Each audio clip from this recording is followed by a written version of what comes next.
পানিকে ম্যানেজ করার মতো যে ক্ষমতা, সেটা পানি যখন চলতে শুরু করে, প্রচণ্ডভাবে আসতে শুরু করে, তখন করা সম্ভব না। ক্ষমতাটা আমাকে করতে হবে আগে। ডাম্বুর বাঁধ খুলে দেওয়ার বিষয়টি আসলে কি?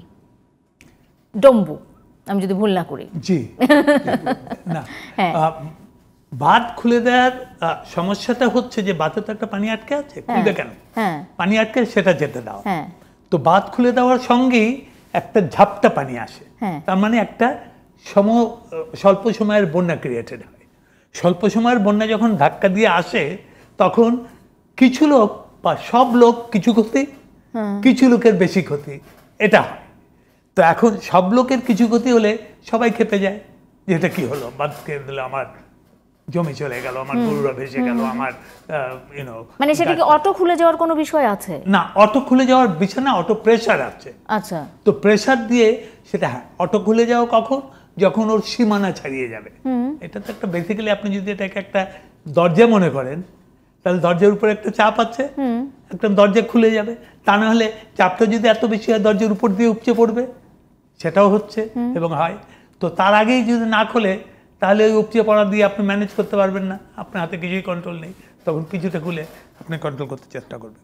তো ব্যাপারটা হচ্ছে যে আমাদের হাতে পানিকে ম্যানেজ করার মতো যে ক্ষমতা, সেটা পানি যখন চলতে শুরু করে, প্রচণ্ডভাবে আসতে শুরু করে, তখন করা সম্ভব না। ক্ষমতাটা আমাকে করতে হবে আগে, অর্থাৎ আমাকে ওই দরজাগুলো তৈরি করতে হবে, আমার কোন পথ দিয়ে পানি যাবে, সেটা কতটা তাড়াতাড়ি যেতে পারে, সেই জন্যে আমাকে ওই রকম দরজার মতো ব্যবস্থাও করতে হবে, আবার খালও খুদে রাখতে হবে যাতে পানিটা সরে যেতে পারে। এবং পানি যখন সরে যায়, তার গতি যদি খুব বেশি না থাকে, তার সঙ্গে কাদা থাকে, মাটি থাকে, রাস্তা থাকে। আমরা যখন দেখেছি যে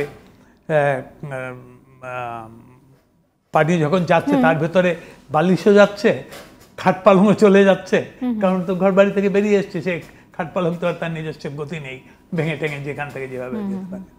তো এই অবস্থায় ওগুলো আবার অবস্ট্রাকশন তৈরি করে, তো অবস্ট্রাকশন খুলে দিতে হয়, তো তখন আর একটা ঝামেলা।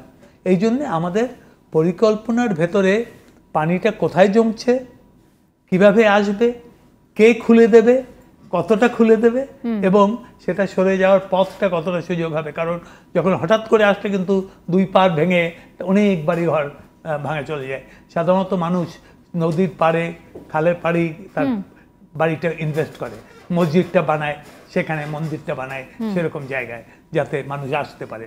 তাহলে পানির পথ, সে খালি বলেন আর নদী বলেন, যতটা আমাদেরকে অ্যাক্সেস দিচ্ছে, সেটা মসজিদ বলেন, মন্দির বলেন, বাজার বলেন, হাট বলেন, সব কিছুই অনুরূপভাবে ওটা আমার পথ খুলে দিচ্ছে আমাকে বিপদ, পানির সাথে যে বিপদটা আছে।